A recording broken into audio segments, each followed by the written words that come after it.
Welcome है सभी का। आई होप आप सभी स्वस्थ होंगे, मस्त होंगे।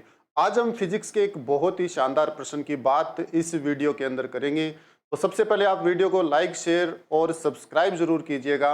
हम आज बात करने जा रहे हैं कि एक कप जल में इलेक्ट्रॉनों की संख्या कितनी होती है। ये अपना आज का प्रश्न रहेगा। आज हम इसकी चर्चा करेंगे कि एक कप जल में इलेक्ट्रॉनों की संख्या कितनी होती है।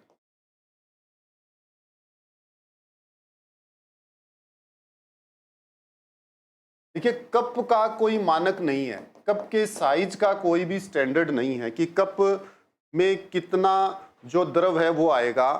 तो एक कप जल की हम बात कर रहे हैं तो कितना जल उसके अंदर, कितना पानी उसके अंदर आएगा, हम ये नहीं बता सकते हैं क्योंकि कप के साइज का कोई स्टैंडर्ड नहीं है। फिर भी एक हम ये मानते हैं कि एक कप जल का मतलब होता है 250 ग्राम, 150 ग्राम। ये हम मानकर चलेंगे कि एक कप जल में कितना है, पानी की जो मात्रा है वो 250 ग्राम है।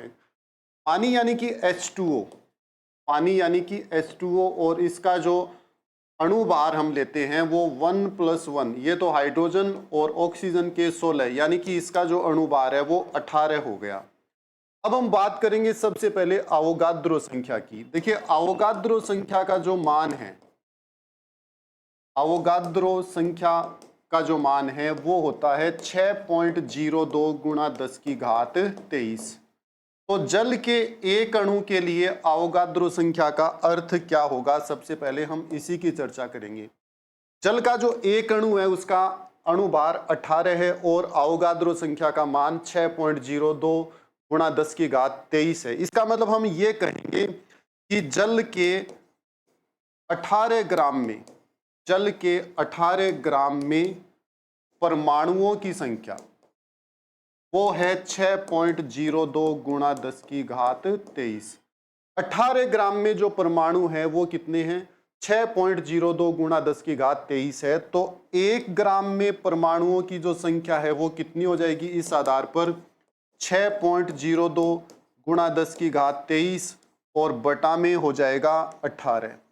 पर अपने पास जो पानी की मात्रा है वो 250 ग्राम है, तो हम लिखेंगे 250 ग्राम में परमाणुओं की संख्या, और ये हो जाएगी 6.02 10 की घात 23 बटा में 18, और गुणा हम कर देंगे 250 से।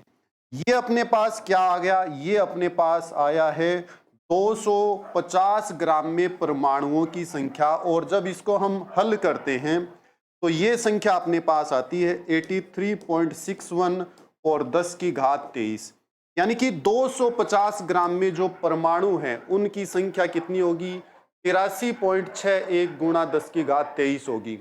अब हम फिर से जल के एक अणु का जिक्र करते हैं। जल का एक अणु यानी कि H2O।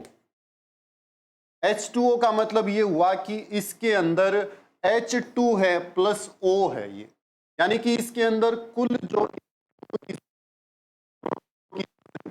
कितनी होगी, H2 का मतलब 1+1, दोनों में एक एक प्रोटॉन और एक एक इलेक्ट्रॉन। और ऑक्सीजन के अंदर जो प्रोटॉनों की संख्या है वो 8 है, यानी कि जल के एक अणु में जो प्रोटॉन या इलेक्ट्रॉन है, जल के एक अणु में प्रोटॉन या इलेक्ट्रॉन की जो संख्या है वो अपने पास 10 है। और अभी हमने ये देखा था कि अपने पास जो कुल परमाणु की संख्या, एक अणु यानी कि एक परमाणु, यहां पर हम शब्द जो है वो परमाणु यूज करेंगे। एक परमाणु में जो प्रोटॉन या इलेक्ट्रॉन है वो कितने हैं, 10 हैं।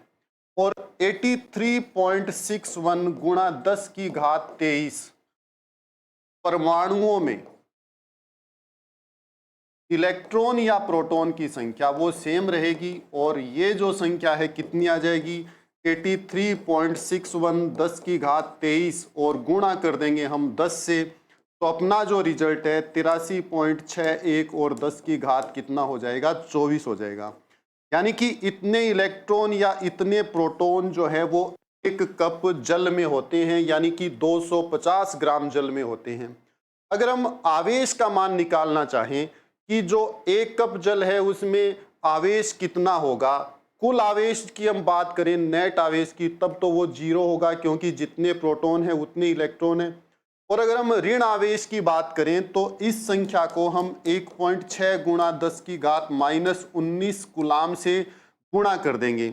अगर इसको हम माइनस में लेते हैं तो ये ऋणावेश हो जाएगा, और अगर इसको हम प्लस में लेते हैं तो ये 1 कप जल का धन आवेश हो जाएगा।